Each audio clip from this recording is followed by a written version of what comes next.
Hello, and welcome back to episode 10 of the COVID Long Haulers podcast. We share real stories from those living with long COVID, what they faced, and how they're coping and surviving. My name is Emerson, and I'm going to be your host today.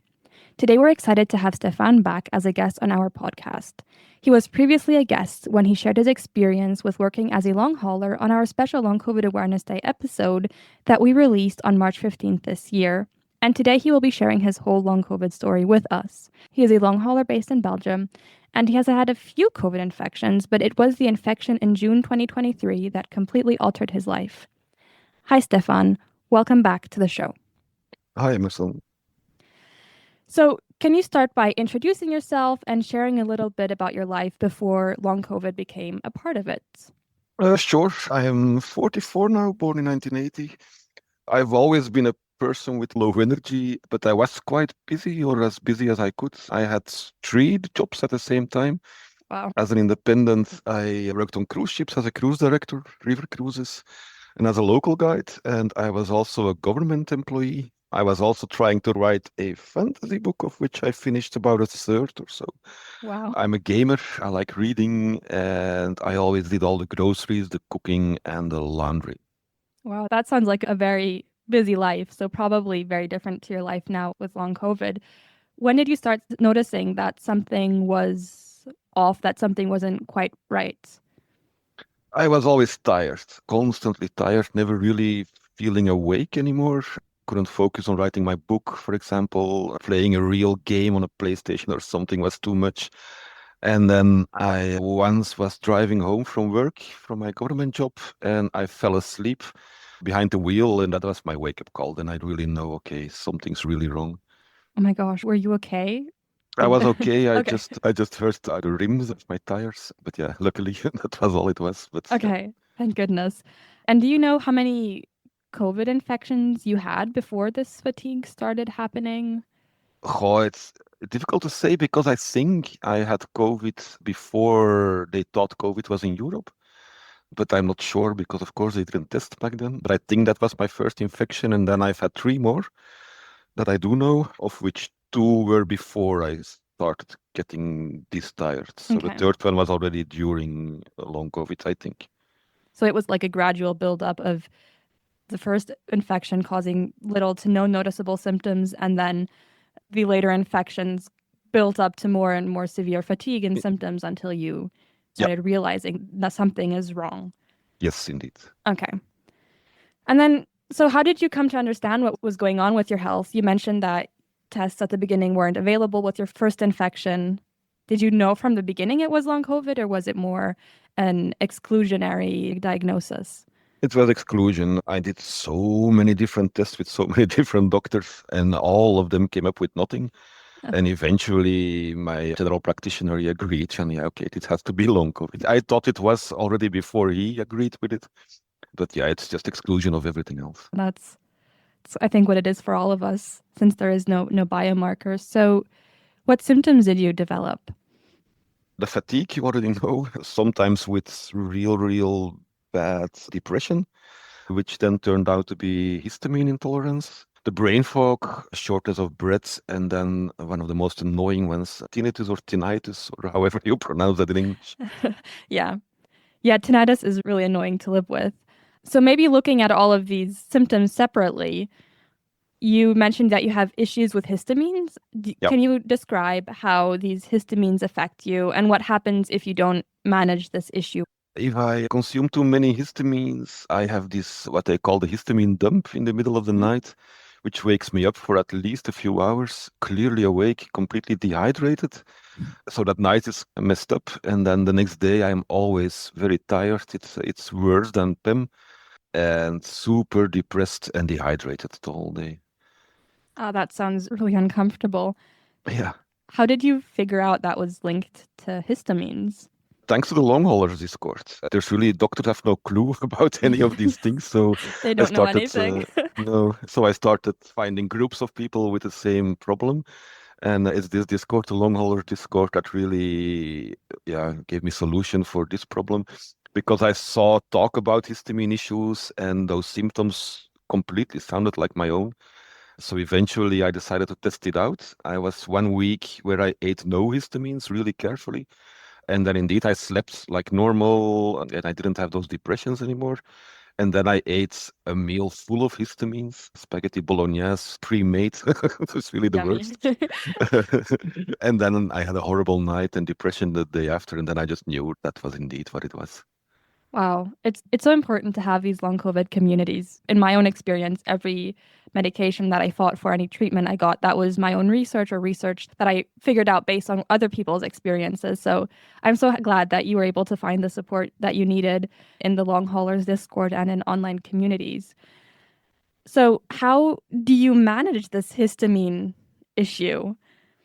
I try to eat low histamine. I don't cut out histamines completely, just low histamine. It's not easy, but I can manage quite well when I'm home and cooking for myself. It's harder when I'm at work because I work on cruise ships. So yeah, there I of course can't cook for myself, and then sometimes it just goes wrong. Yeah. So do you have any other tools or supplements that have made a noticeable difference for you? Yes, the first one I discovered was wine wands. Those are things that you put in a glass of wine or beer or something, and they remove the histamines. And that actually really works. I was really surprised, Wow. but I can drink a heavy red wine if I put a wine wand in there. I did discover later on that dry white wines and draft beers don't really hurt me. Oh, Luckily, because those ones are very expensive. yeah. So now I only use them when I want to drink real a good red wine, like once in a blue moon. But that was the first thing I found, and I was really happy because I really missed a good wine or a good beer once in a while. And then on the Discord again, people were talking about the beef liver pills, and those are amazing. They give extra DAO, which is the enzyme that you need to break down histamines. Yeah. And with taking those daily, I can really eat low histamine. So it had to be no histamine before, and now it can be low histamine. I still have to watch out not to overdo it, but I can eat so much more now. And then I found L-glutamine. I still don't know what it really does, but it helps, tomorrow. If Yeah, I take L-glutamine in the morning and my beef liver pills before dinner, then I can really consume almost everything. that's amazing. L-glutamine, in case you're interested, is an essential protein building block. So it helps make other amino acids and removes waste products from your body, like ammonia. And it also plays a key role in your immune system and digestive system. So I assume that histamine intolerance is a digestive issue, right? Yep. Food is broken down in your gut. And so I assume that the L-glutamine helps because it just helps regulate digestion and it's also an immune modulator. And long COVID has a whole bunch of stuff going on with the immune system. So I think that's why it's helpful. I take it myself and I've noticed a massive difference in my digestion and my energy levels. So I assume Yep. it's linked to that, but at the end of the day, we only really know it helps and not properly why. So maybe moving on to another symptom you mentioned, and that was fatigue and PEM. And maybe for the people who aren't aware, PEM stands for post-exertional malaise. It is the cardinal symptom of MECFS, myalgic encephalomyelitis, chronic fatigue syndrome. But it is also a very common symptom in long COVID, and Stefan has it as well. Do you want to describe what this fatigue and this PEM feels like for you? Yeah, honestly, it took me a while to figure out the difference between a histamine crash and a PEM crash because both of them make you super, super tired. But it's really the darkness of a histamine crash that is the big difference. So now that I have my histamines under control, the darkness is gone. So no more deep depression when I crash. So it's just being so tired that I can't get myself to do anything. I can't, yeah, I hardly move all day. I just lay in bed or on the couch, staring at Netflix or my telephone and sleeping. And that's the whole day. I just can't do anything else. That It's bad, sounds. but it's not as bad because I don't feel that depression. So it's just something I had to accept. And do you know what kind of activities cause these crashes for you? Do you have a specific threshold that you know about, or is it more random? It's hard to say. I'm still figuring it out. I know there's a threshold, and I know sometimes I pass it and sometimes I don't. It's just super hard to Yeah. find where it lies. Like some days I can do the staircase up and down and up and down and up and down, and it doesn't hurt me. And then the next day I do one staircase and I'm ready for bed for the next of the rest Oh of the day. no. So it's hard to find that threshold. I know it is because I've overexerted myself already. but it's really so tough to make that call. What is too much? I tried the spoon theory, which is hard to figure out what costs how many spoons. Like every time you Yeah. think, yeah, okay, I'm counting a spoon for a staircase. Yeah, that doesn't really work because sometimes I can do more staircases than I have spoons available. So Yeah. it's tough to Yeah. assign the correct amount of spoons to whatever you do. Yeah. It's difficult when your baseline goes up and down. And Yeah. some days a task takes more spoons than other days. There's also something called cumulative PEM, meaning that it accumulates. So Yeah. the Yeah. thing you did the day before can already leave you with lower spoons. And then doing something the next day means that a simple task will use much more spoons. Yeah, completely agree. It's especially because it builds up if you work for a week, then yeah, the PEM crash is just way longer, uh, Yeah. which also means that everything you do during that crash just prolongs the crash. It's difficult. Yeah. Do only physical activities cause these PEM crashes for you, or do you also get them after like emotional, social, cognitive kinds of exertion? Yeah, yeah, that too. I noticed that physical activity gets me harder, but yeah, social stuff, I don't do much social stuff actually when I'm Same. home. Luckily, I'm an introvert, so I Yeah. can live without all that. Yeah. So, is there anything else that you do that helps you manage your fatigue and avoid these crashes? No, what I actually do is count them in, like knowing when, okay, I'm going to do too much now, so I'm going to need time to recover. And then I really plan 3 days so that I have 3 days where I have to do nothing. Okay. Nothing is a big word, of course, there's always something, but Yeah. not much so that I can recover. So you can rest as much as you need and then Yeah, start yeah, again with a full bag of spoons or full yeah, cupboard full of indeed. spoons. There's this new experimental therapy, the nicotine patches, the nicotine stickers that people use. Have you experimented with that for your long COVID? Sadly, yes. I was a smoker when I got long COVID. Then the lung specialists, they convinced me to quit smoking, which actually had a negative effect on how awake I was. I Mm-hmm. was way more tired, fatigued when I quit smoking.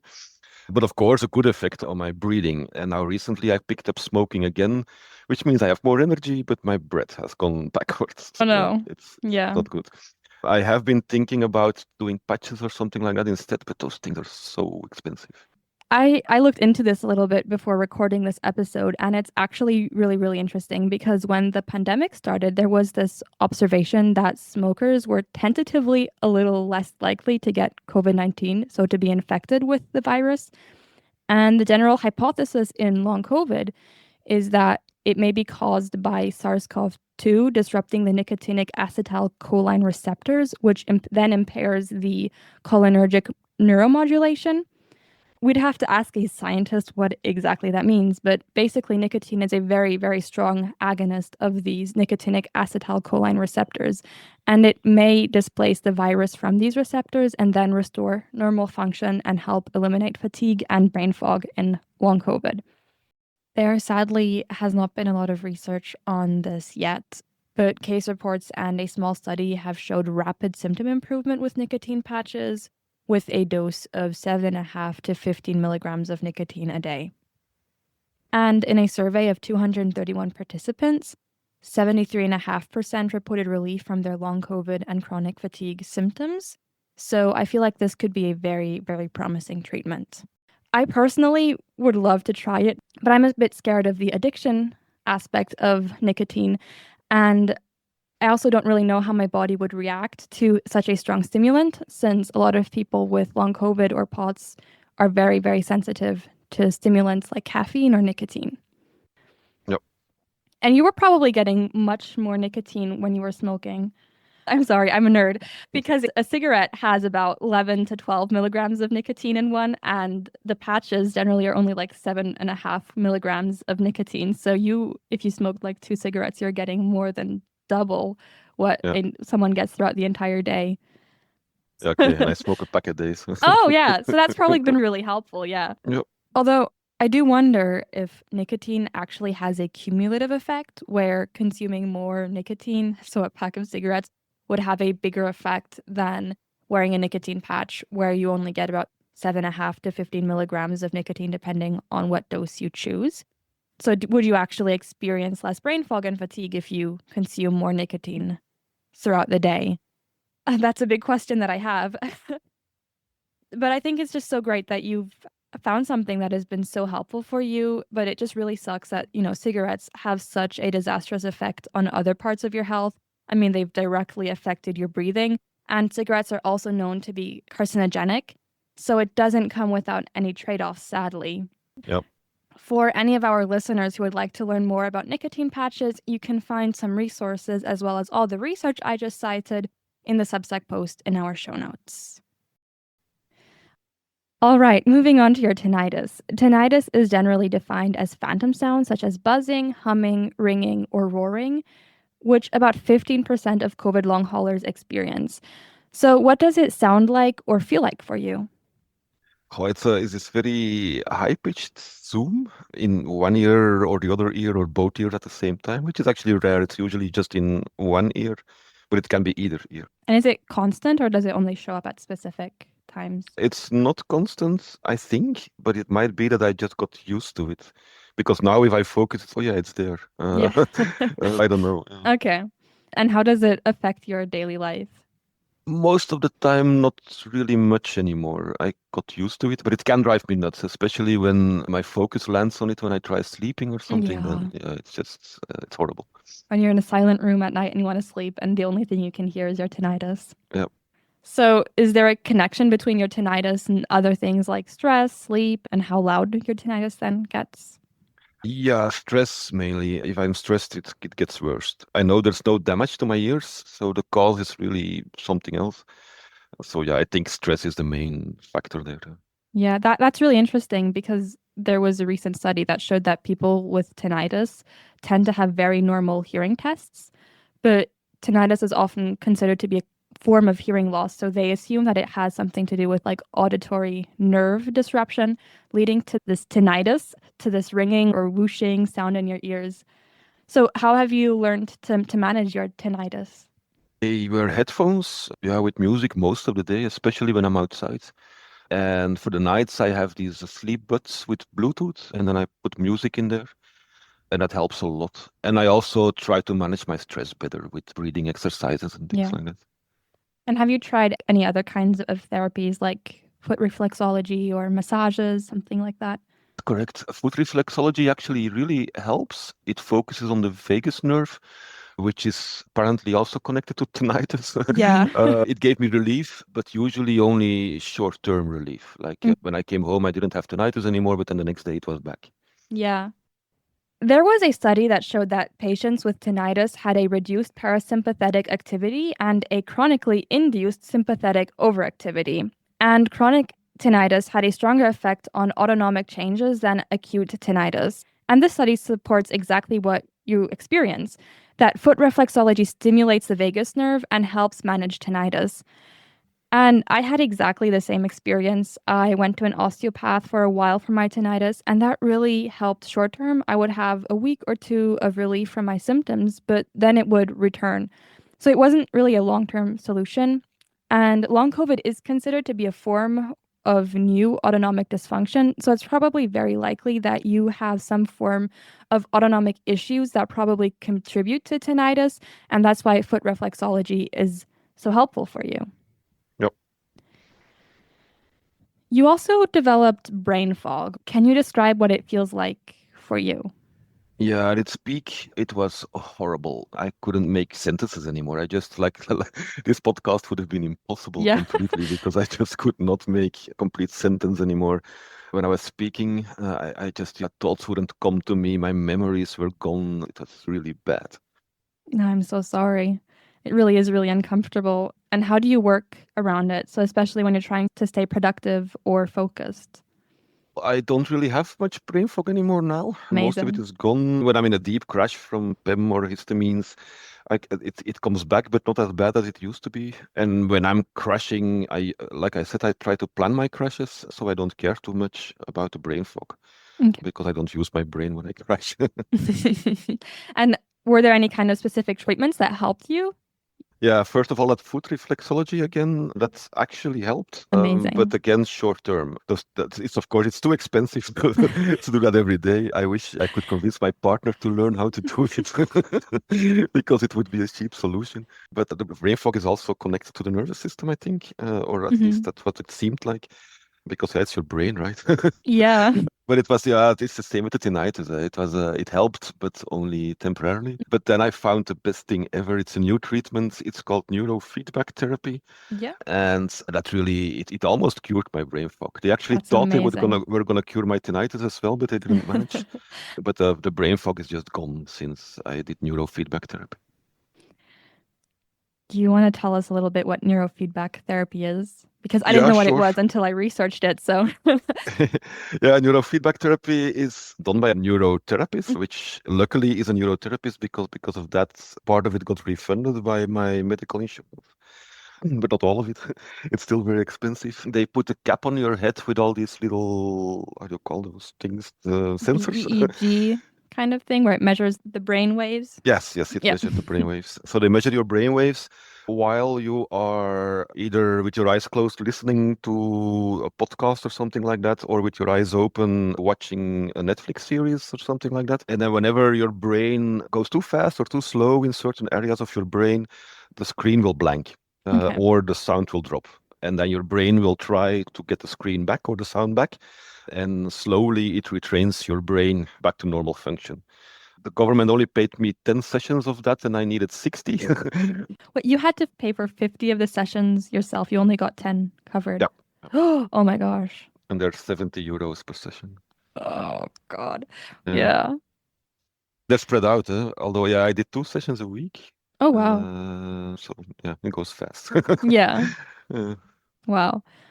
but after 60 sessions, yeah, really, my brain fog is completely gone. That's amazing. If I understood it correctly, it's like a learning process of kind of teaching your brain to stay focused instead of losing focus on what it's supposed to be concentrating on.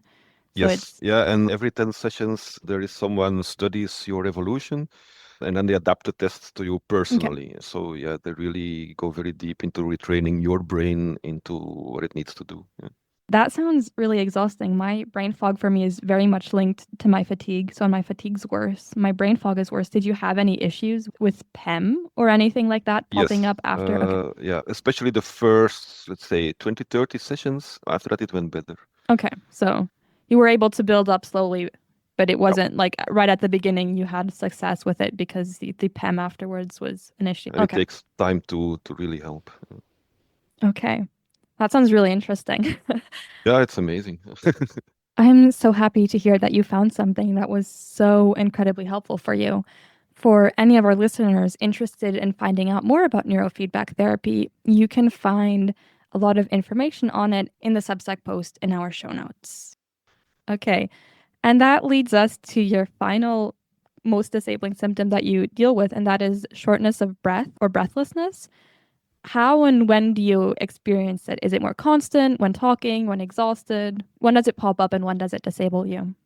When I'm crashing, like from PEM or histamines, it's worse. And yeah, it's a bit of a warning sign. When I feel like I have breath issues, that means a PEM crash is gonna come soon. Okay. And yeah, of course, now that I'm smoking again, that's a symptom that has worsened. Sadly, Yeah. So this is still an area that you're searching for treatment options then. I don't feel like it's bad enough to Okay. really have to go for treatment there. I'm seeing a lung doctor Mm-hmm. every 6 months that to do all these breath tests, and they gave me an inhaler because they diagnosed me with asthma. That's what they say. I know it's just long COVID, but it's one of those doctors that doesn't want to hear the word long COVID. Yeah.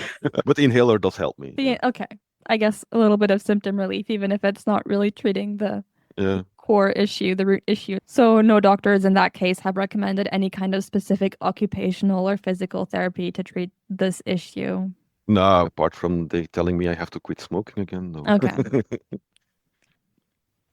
So you found quite a few strategies to manage all of your symptoms. And how did you come to all of these successes that you've had? It's looking for it myself, and of course the long hauler Discord. I learned a lot from the Discord, and then, for example, when I learn on the Discord how important the vagus nerve is, that's when I started researching can I do with the vagus nerve and how I found foot reflexology. My mom actually found the neurofeedback therapy. That's amazing. By pure coincidence, I was looking at what does the government actually refund, and neurotherapy was one of those things. And I asked my mom to contact some because I was crashing too much, and she found this one that just happens to have stepped into this new neurofeedback thing. So that was really purely coincidence. But apart from that, it's just research myself because doctors have no clue Yeah. whatsoever. Yeah. So you haven't gotten really any kind of help from medical professionals referring you to specialists or therapists or anything like that? Not really, no. My general practitioner, he works with me and he believes me, but he just doesn't know. So I have to come to him with stuff, and then he Okay. will give me letters to go to other doctors, but only because I tell him I need another doctor and not the other way around. Yeah. Yeah, that's sadly the case with so many of us that doctors, even who do care and believe us, they don't research it, they don't know anything, and it's Yeah. on us to figure everything out ourselves. And we depend on the hive mind of the experiences of other long haulers that share them with us, which is, I think, why it's going to be so helpful for other long haulers to hear your story and hear what has helped you manage your symptoms. So, what was your experience like with a few doctors and specialists that you've seen? Oh, I think what they really lack is a holistic view. They're all looking at their own little specialization Yeah. and they don't look at the big picture.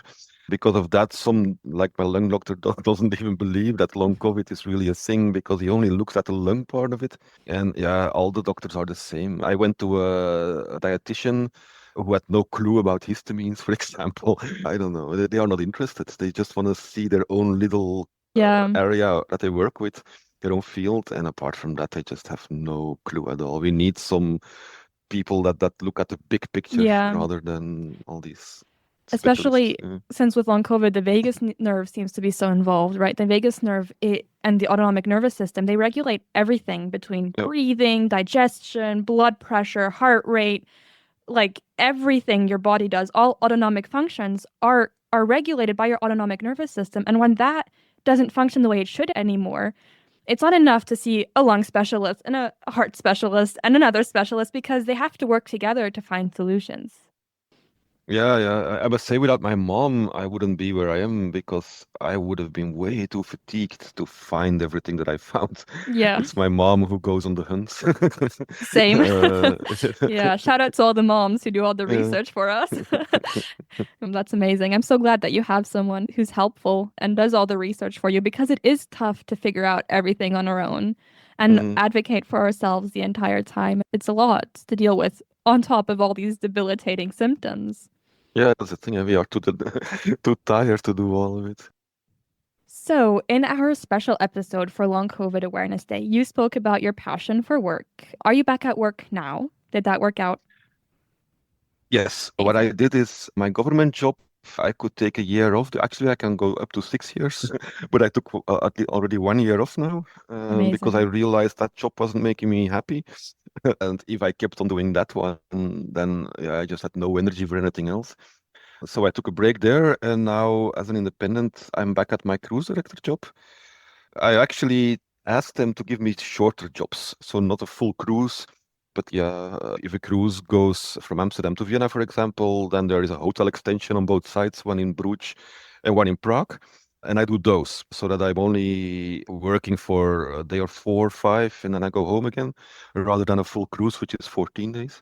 Oh, God. That's a lot. Yeah, I have done full cruises, and because the company now knows that I'm home a lot, they know my whole schedule, of course, because they give me the schedule.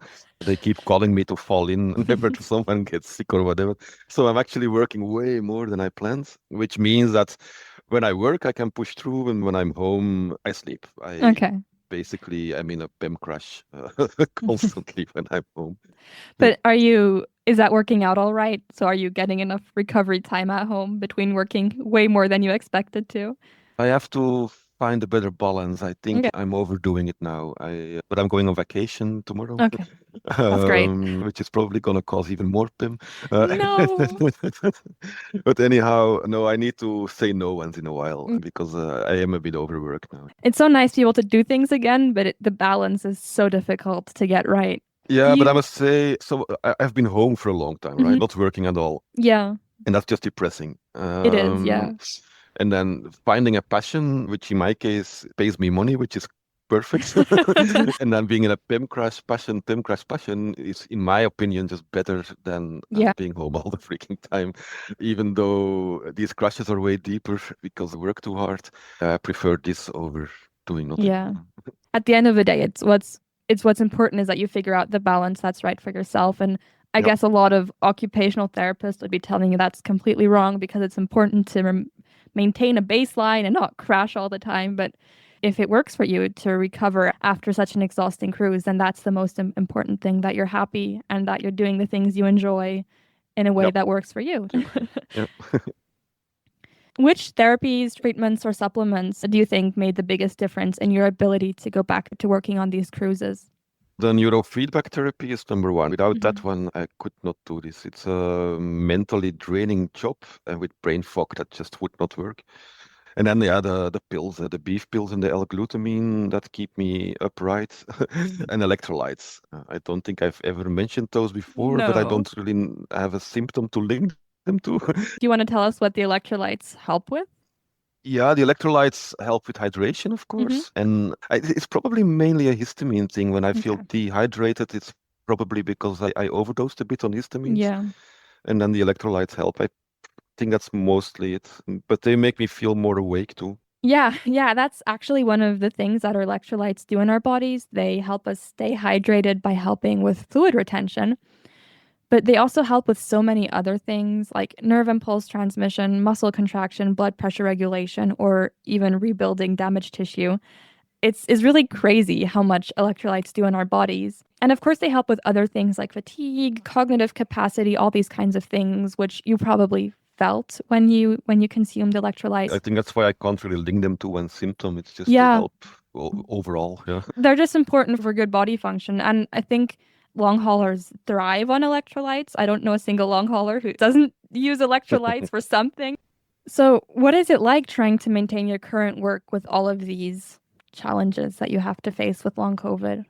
It's tough. It's really tough, actually, especially when I end up in a histamine crash Hmm. during a cruise. That's the worst. If I eat something wrong, which is so hard to manage when you're not cooking yourself, that's the worst. And yeah, it's tough. But I'm close to accepting who I am now, and I love this job so much. So I think that's what pulls me through now is just acceptance. It's okay. This is the new me. These are my limits. And as long as I give myself time to crash afterwards, I can pull through, and that's what makes me get through. But it's tough. Yeah. Okay. So, how has this experience changed how you think about health, identity, and hope? Yeah, goh, I need to plan more. I used to be one of these people that just lives day by day, but now I have to plan. I have to plan for crashes. But I don't feel like I changed. I still am the same person I was before. Health-wise, of course, it's a bit of an eye-opener that from one day to the other you can suddenly not do what you did before. Yeah, it changes your life, but not who I am, I would say. Yeah. I still have hope, feel how I have improved compared to last year or so. And I just hope I can improve a bit more, even because the one thing that I really regret is that I haven't been writing anymore for years now. Oh, And that book still plays in my head, and I want to finish it. And I just hope I find some energy to do that. So the hope is still there. that would be amazing. My fingers are crossed that you can work on that book and publish it one day. And acceptance is just really difficult, I find. It's a big thing, Yeah, but it's it is. difficult. Yeah, going back to work in a job I have passion for is what really pushed me way closer to acceptance. If you have Yeah. asked me this question a few months ago, I would be far away from acceptance, and now I feel like, yeah, I'm close. Okay. So, one last question before we wrap it up. What's one thing that feels really hard right now and one thing that gives you hope? One thing that's really hard is having to explain over and over again to different people what I'm going through. because it's not feasible. So whenever I tell someone like, yeah, I'm very tired because of this and that, then they always respond, oh, but you look good. And I hate that. It's, yeah, okay, it's not feasible, but it seems like people don't really believe it or Yeah. something like that. You have to explain it over and over again, even sometimes to the same people because they Hmm. catch you in a good mood. And yeah, they just can't understand what it really is. I hate that. Yeah, I get So it. that's really tough. The thing that gives me hope, or if I keep an eye on what's happening in the medical world, it seems that they are really doing research now. Not like here and there a bit, but they're really going for it because so many people are dropping out of work right now. That problem is getting bigger and bigger, luckily for us, because that means that they have to do something about it Yeah. because they can't lose their workforce. So I hope the medical world will catch up and finally find some treatments to help us or promote treatments. And then I hope that people with not just long COVID, but also ME and other conditions that are similar will finally be helped because Yeah. these issues have been with us for so long and all these people have no clue what to do. So I really, that's my hope that the medical world will catch up and actually help us. It's so refreshing to see that research is finally taking all these post infectious conditions seriously because they have been neglected for decades. Yeah, So I really hope that we can get a move on and maybe figure out some biomarkers and some treatments and make them widely accessible because the few treatments that are helpful today are just way too expensive. You have to be rich to be able to get the treatment that you need because it's not covered by insurance or it's off label or whatever. it's true. You can't imagine how more expensive my life became. Yeah. Taking a big pay cut, of course. Yeah, exactly. Yeah. Yeah. Yeah, it's terrible. All these supplements that I need and the neurofeedback therapy and all of it, it adds Yeah. up like no tomorrow. Thank you, Stefan, for joining us on our podcast and sharing your experiences. We know it's going to resonate with a lot of people out there. As a reminder, while our discussions offer medical related insights, this is not medical advice. Always consult your healthcare team with any of your medical concerns.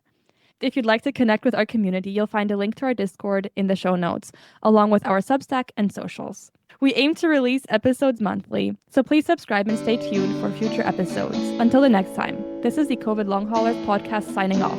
See you on the next one.